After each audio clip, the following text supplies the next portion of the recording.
I'm going to be reading just a straightforward bio for each one of these before their talk. First, Madhava Setty will go first, and I'll just read this, and then I'll come back on and give the bio for Meryl Nass.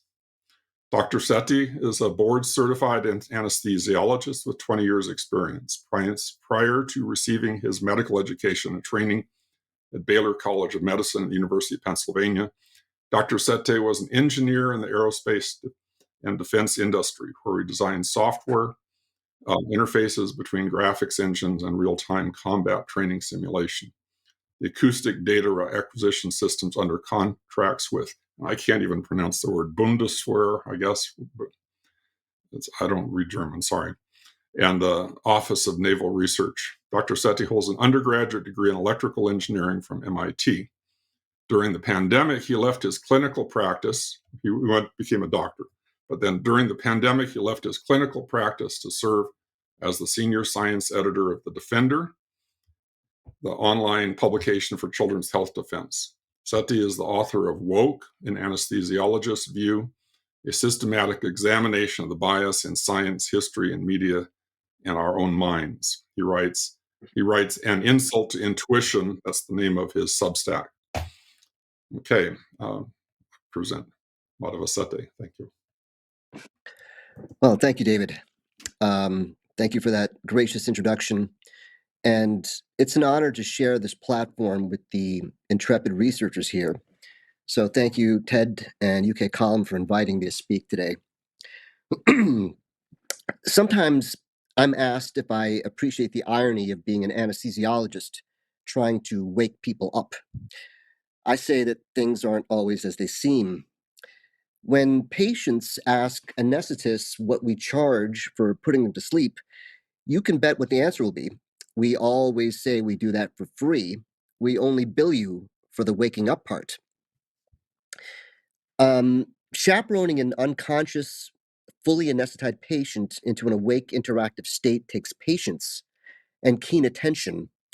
In fact, when we try to bring them back too early, it can lead to life-threatening consequences. Anesthetized patients must go through an intermediate stage, what we call stage 2, on their way to the awake state. Interestingly, this state is characterized by hyperreactivity, increased cardiovascular tone, and the emergence of dangerous reflexes. I bet here that many of us have tried to play the central role of the anesthetist, attempting to wake our friends or family members from their slumber. It doesn't always go well.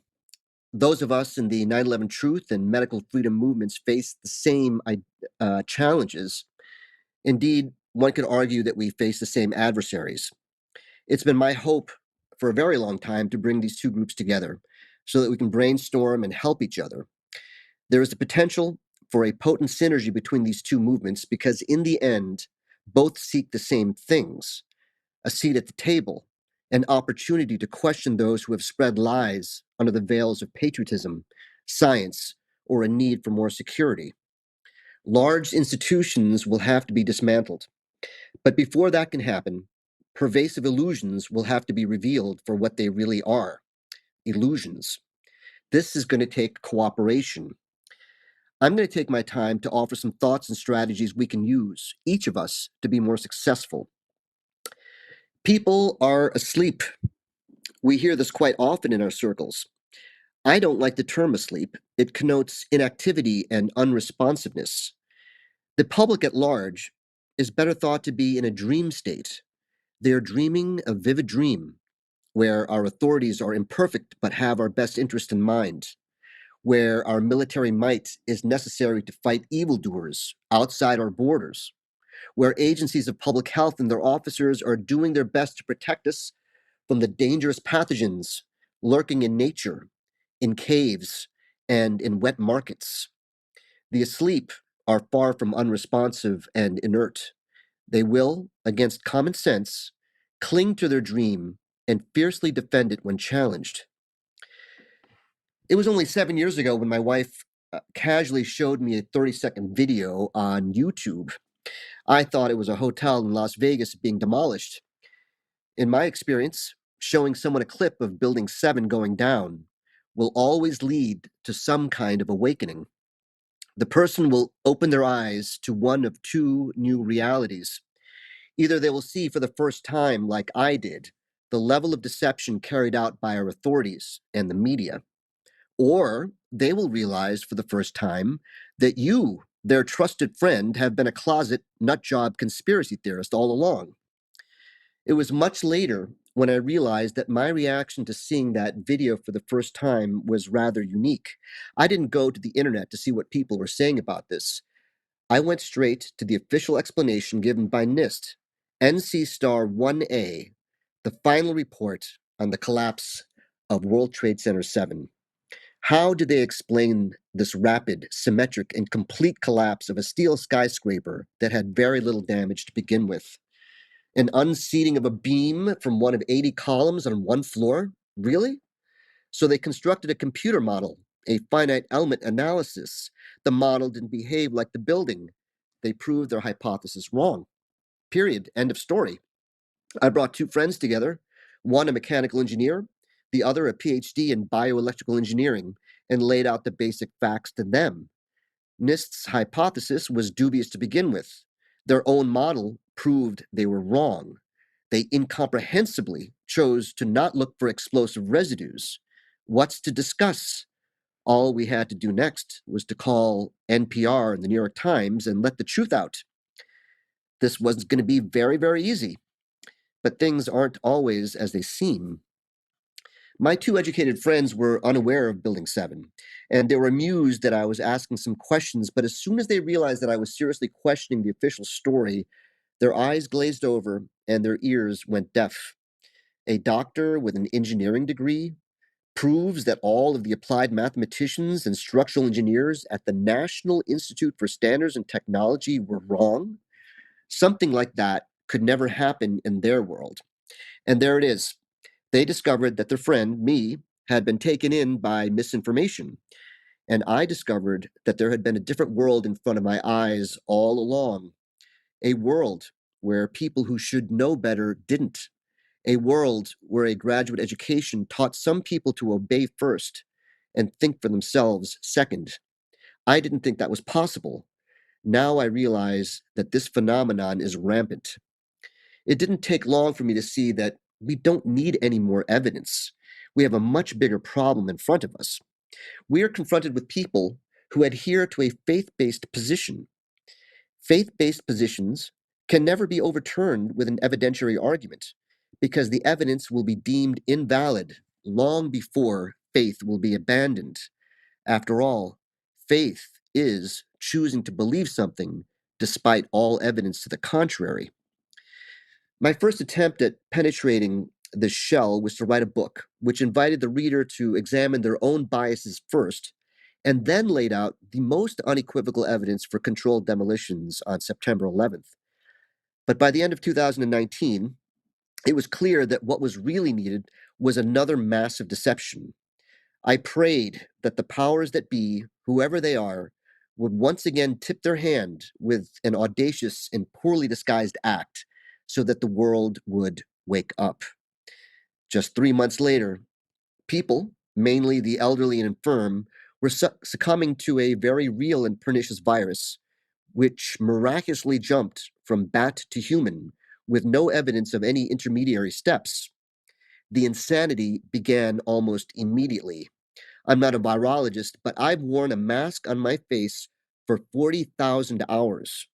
We know very well what they can and cannot do. Every single doctor in the world remembers when they were a medical student and walked into an operating room for the first time. We were told two things from the jump. Don't touch anything unless you are told. And if you have to cough or sneeze, don't look away from the patient. Why? Any fool knows that what you cough up goes out the sides of the mask. Now these same doctors were putting masks on healthy people outside. Doctors bizarrely insisted that a yet-to-be-developed vaccine would provide better immunity than an exposure to the pathogen itself. This was completely unsubstantiated and ran counter to basic tenets of immunology. These same doctors denigrated their colleagues who were able to treat COVID with cheap, repurposed drugs with success. the entire medical community was commanded to not even attempt to treat people who were ill. Our authorities effectively shut the world down. None of it was scientific or sensical.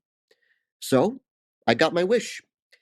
And as a rational, observant scientist myself, I concluded the obvious.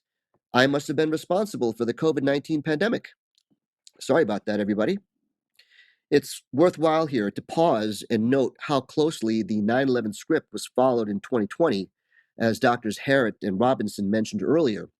The purported threat emerged from a cave in Asia, while in actuality the methods and key materials involved were a product of military research, most likely our own. Forensic evidence that would prove the event was engineered was not sought or was hidden from public view. All legacy media championed the same official narrative from the jump. Any suggestion that an alternative explanation existed was treated as treason or heresy, and all the age-old responses used to deal with witches and heretics were put into play. Careers ended, protesters were vilified, reputations were effectively burned at the stake. The chosen response required enormous public expenditures, which funneled hundreds of billions of dollars into the two most powerful lobbying industries over years. Objections to the official story were prevented from entering published technical literature. The bedrock of what we scientists consider objective reality was corrupted. Governmental organizations like NIST and the CDC offered faulty analysis, but yet maintained their command over the narrative. Finally, fear generated by the event or events led to a massive erosion of freedom. In both situations, the public suffered the death of innocent lives from a real event or events, and the public's perception in the aftermath was distorted through very sophisticated methods of mass programming.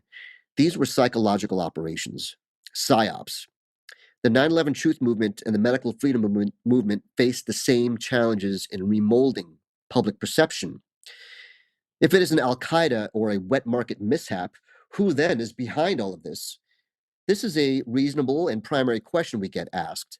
And common answers are one, powerful psychopaths that get off on human suffering. Two, profit driven companies that make trillions when such tragedies occur. Three, a depopulation agenda that has been in play for decades. Four, commercial bank owners that reap vast sums on the back end of public deficit spending made possible by central banks every time humanity faces a catastrophe. Undoubtedly, some or all of these possibilities are true, but what is behind all of them? In my opinion, this is a dance that has been in play since humans have existed. It is the interplay between love and fear, or more practically speaking, between freedom and control. We don't have to identify all the central characters in this drama. However, we should be able to see that a small group of individuals cannot control a vast majority against their will. It would be an inherently unstable situation, as history has proven over and over again. The public must ask to be controlled. The first step would be to get the populace to tolerate, or better yet, request surveillance of private communication. This, I believe, was the primary intent behind the events of 9/11. The next step would be to convince the public that censorship is necessary for their own safety. This was accomplished extremely efficiently with the pandemic. I say efficiently because it wasn't radical ideologues that were targeted. Highly credentialed and published doctors and scientists were muzzled and defrocked. If a population allows their scientists to be silenced, they will allow anybody to be silenced. It doesn't matter if you want to call it a globalist agenda, a deep state, or a corporatocracy. At this point, it doesn't matter. They're telling us what the plan is. Worldwide threats of pandemics, terrorism, and misinformation must be met with multinational cooperation. Governments and private industry must work together. This idea is not new. In the past, we would call this fascism. Today, it is called public-private partnership. We have to win public opinion to put a stop to this. We are in the difficult position of having to shift public opinion without the support of large media platforms. Legacy media is complicit in every massive conspiracy. This is most certainly why changing sides is so difficult for most people. It comes with two difficult pills to swallow. The first, if you can't trust the media, how can you be sure of anything? And second, it leads directly to the fact that one has to rely on one's own wits, intellect, gumption, and intuition. In other words, it exposes an uncomfortable reality for the most educated. They have learned how to submit to their instructors and not how to challenge them. In my experience, those with letters after their names are in the deepest state of denial around this. Given that most of the public accepts, more or less, the narrative coming from the top, a movement towards clarity must come from the bottom up. To nurture a grassroots movement, it is vital to understand what we are up against. Mike, if I could have the next slide, please. Solomon Asch was a social psychologist who conducted a number of pivotal experiments at Swarthmore College in the early 1950s. I want to take a few minutes to review what these experiments revealed about people's perception and the need to conform. The subjects were given a very simple task: to identify which of the three lines most closely matched the referent, which is on the left. Without any influence from others, the task was indeed quite simple. They identified the correct line 99.3% of the time. However, when put into a group of 7 actors who offered the same wrong line as the answer, more than 1/3 of responses conformed to the majority's incorrect response. Interestingly, Asch identified distinct subgroups of subjects among those who conformed with the incorrect majority. There were those who knew the majority was wrong, but went along anyway. There were others who believed that they themselves were mistaken, so they conformed. And a third group whose perception changed to conform to the majority. The point here is that there is a proclivity to conform, even to an opinion which is known to be incorrect. As I just mentioned, only about 1/3 of respondents were influenced by the incorrect majority. The other 65% or so stuck to their guns. But in these experiments, there was no punishment for standing alone. When it comes to bucking the ascendant position with regards to 9/11 or the pandemic response, publicly resisting the narrative comes with severe castigation in the form of social exclusion, being called pejoratives like anti-vaxxer, anti-science, or a conspiracy theorist. During the pandemic, dissenters were forced to leave their jobs or faced delicensure. There were even public calls to shame the unvaccinated and deny them medical care. Soon after the events of 9/11, Muslims in the United States became targets of suspicion. In 2003, I was a young doctor living in a small town. I had a thick beard and long hair. One morning, a state police detective appeared at my front door, asking if he could come in and take a look around. I let him in. He eventually told me that the building superintendent reported that I owned an instruction manual about how to make bombs. He saw it on my bookshelf when he was servicing my air conditioner the day before. The book was called The Making of the Atomic Bomb by Richard Rhodes. It was a New York Times bestseller. There was no real pressure to conform in the Asch experiments. Moreover, compared to Asch's simple test of what is true, it is much more difficult to trust one's own eyes when it comes to building demolitions or vaccine safety, especially when the chosen cadre of experts tells us that our eyes cannot be trusted or that the science is too difficult for the public to understand. Make no mistake, those who orchestrated the events of 9/11 knew very well that they could blow up 3 skyscrapers on a Sunday, Tuesday morning in Manhattan and blame it on someone else. We who can see clearly are indeed a minority, and a courageous one at that. This is another reason why it is vital that we stand together. The results of these experiments and others are clearly well known to authorities and their operatives who seek to ensure that their false narratives take hold in the collective. They are also aware of another phenomenon. Mike, if I could have the previous slide, please. Ash uncovered in subsequent experiments that the human mind, though it's prone to conformity, especially when it comes with distinct advantages, the Ash experiments offered some hope. In a series of further experiments, when one of the actors was instructed to dissent with the incorrect majority, subjects' tendency to conform with the majority was reduced significantly. All it took was a minority of dissenters to break the spell of the presumptive legitimacy of the majority. Basically, it's far safer to switch groups than it is to stand alone. This is why there has been an all out effort to ensure that those with opposing opinions do not get a seat at the table. No debates are permitted. Scientific literature is scrubbed of findings that run counter to the narrative. Independent scientists lose their accounts on social media, and independent media platforms get demonetized. We, the ambassadors of clarity on these pivotal matters, are the dissenting minority, and we pose a formidable threat to the powers that be, but only if we do not squander our opportunities to engage with the other side when such opportunities arise.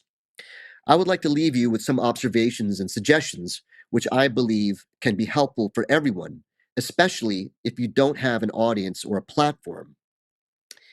Remember that practically speaking, facts are subjective. Time and time again, when I ask intelligent and educated people what it would take for them to change their mind, the most common answer is, I will believe your facts when the New York Times reports them. We can only be certain of what isn't, not what is. Be careful insisting that you are absolutely certain about what happened or what is playing out. Being certain is not a reason for anyone to believe you. It is much easier and productive to dismantle a false narrative than to prove what is. Science is, after all, the never ending pursuit to establish what is. Avoid using the word truth. Truth implies certainty and immutability. I prefer using the word clarity. In other words, a viewpoint that is free of bias. That is actually the best that we can do. Be aware of false narratives from our side. In order to upend the myths told by the CDC, the Office of National Statistics, or the MHRA, we must convince doctors that they have been wrong. Only then will these agencies of public health surrender their sway over public health. There's no way any doctor in the medical orthodoxy will listen to you when you begin with the idea that viruses do not exist. It may be fair to say that you haven't seen evidence strong enough to convince you that they do, but averring that they don't is epistemologically unsound, as you would be asserting the null hypothesis proven. Similarly, using the argument that plane wings made of aluminum could never damage steel is incorrect. If the energy of collision is great enough, both the aluminum and steel would be destroyed. The obvious problem is that making unsound statements leads to a wholesale rejection of all the valid points you may have. I have found that well intending people on the side of clarity do as much damage to our efforts by making false claims than those of the orthodoxy who push the false narrative. When you're engaged with someone you disagree with on social media, understand that that person is never going to concede. That's not the goal. The objective is not to convince them that they're wrong. The objective is to convince the audience that you have a better argument.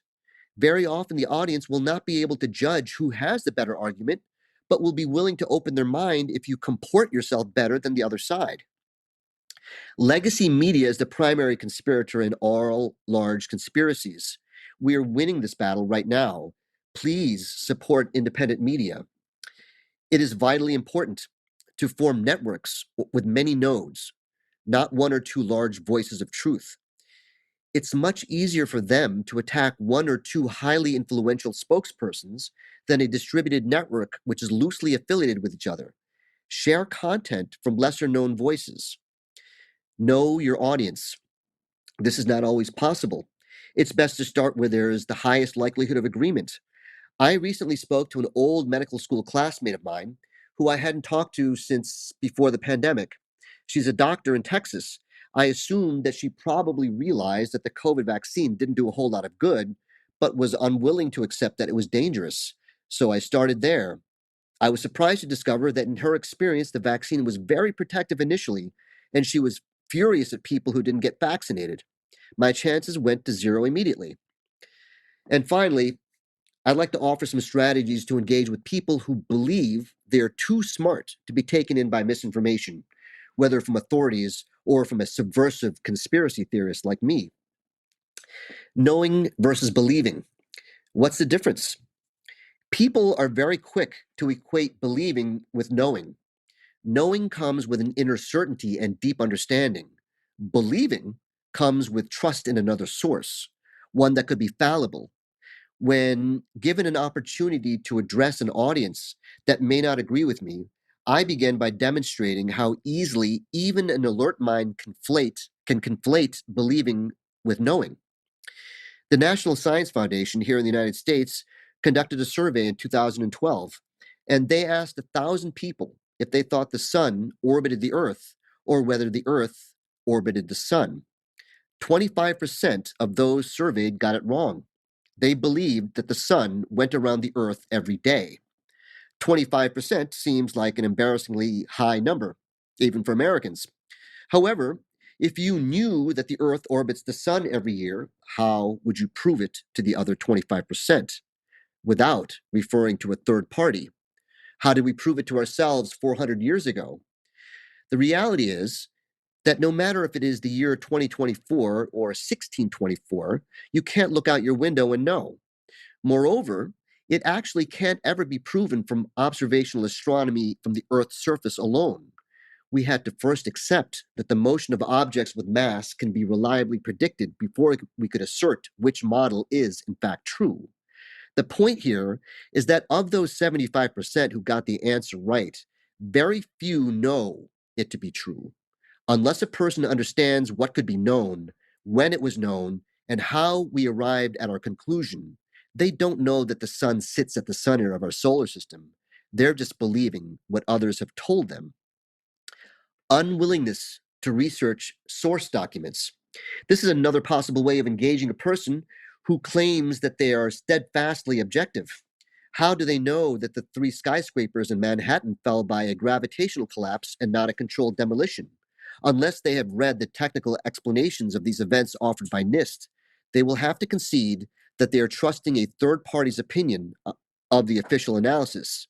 They're free to do this, but their position is founded in trust, not objectivity. I have yet to speak to a person who believes the government's 9/11 tale who has actually read any of NIST's technical documents. Neither have I met a single person, doctor or otherwise, who believes the safe and effective narrative who has read any of the published data and methodology around the initial mRNA vaccine trials. Putting the cart before the horse. One of the biggest impediments to clarity around evidence that points to a very large conspiracy is the idea that it couldn't possibly be true to begin with. If this belief is held as axiom a priori, it would be logical to dismiss any evidence that supports the conspiracy. In essence, evidence is invalidated because of a foregone conclusion. This is completely backwards. Objectivity requires us to assess the evidence first and then draw a conclusion. People are free to approach this backwards if they wish, but they cannot say that they're being objective or scientific. They are, in fact, being dogmatic. What do you do when experts disagree? The vast majority of people are not experts, even in their own fields. How then do they approach a situation where experts outside their own fields of study disagree? First, one has to be aware that there is a body of dissenting experts. Many are not aware that there are thousands of architects and engineers that believe the official 9/11 story to be wrong. Many are also unaware that there are superb, extensively published medical researchers, epidemiologists, and doctors who don't agree with our agencies of public health. This begs the question, on what grounds can a layperson or even a highly educated person know who is right? If they were being truly objective, they would have to acknowledge that this is indeed impossible for them, and it opens up a powerful way of cracking the dogmatic prison that they are in. They should be able to see that both sides are mirror images of each other. Both insist that they are right. Both sides accuse the other of being inexplicably gullible and falling for false narratives. Both accuse the other of spreading dangerous misinformation. But there is only one difference between the two. One side is pleading for a debate, and the other believes that such an exercise is not just futile, but dangerous. This doesn't prove anything, but invites the question: how would the side which outlaws debate ever know if they were wrong? So, in conclusion, I want to say that I am very optimistic. Clarity will eventually emerge. I have never met anyone who once thought the Twin Towers were blown up, then changed their mind and go with the official story. Neither have I ever talked to anyone who suspected that the mRNA shots were dangerous, did some earnest research, and then head over to the CVS to get jabbed. It's a one-way street, and their side is losing by attrition. With more dissenting voices will come a more rapid movement towards clarity. This is precisely why the powers that have commandeered our media are intent on siloing groups, hyperpolarizing the public, and pushing for censorship. Their strategy is to separate and fragment, and ours must be to unite. We don't have to agree on the details to be on the same team. Thank you.